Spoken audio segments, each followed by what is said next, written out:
貓貓嘅故仔應該係由阿呢開始講起啦。我有一隻老貓，如果今年佢過到生日咧，應該係21歲㗎啦。啱啱嚟屋企嘅時間咧，佢好驚啊，咩都好驚，所以我幫佢改咗個名咧，叫佢做阿呢，因為有啲乜嘢佢都會匿埋喎。咁然後就我哋會嗌阿呢啦。喺上年嘅秋天，阿呢有個好大嘅變化，好大食同埋好飲好多水。我哋以為老貓係會咁啦，因為佢係咁瘦落去。點知有一日我跑完步翻屋企，佢喺度抽筋，抽得好緊要，帶佢睇醫生。醫生話原來貓都有糖尿病嘅。咁我哋冇辦法啦，咁啊聽醫生有3個方案俾咗我哋。第一個方案就係帶阿你入醫院啦，要24小時有獸醫喺度喎，因為佢年紀大啦。如果佢用咗藥有抗藥性咧，會發燒又會有食，甚至有生命危險，一定要有醫生在場。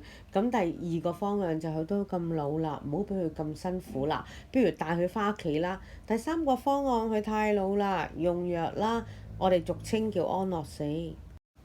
身為鏟屎官嘅我呢，我哋揀咗第二個方案，我哋翻屋企，我哋陪伴你，你嘅人生唔係，sorry，你個貓生以後係會開開心心過埋去。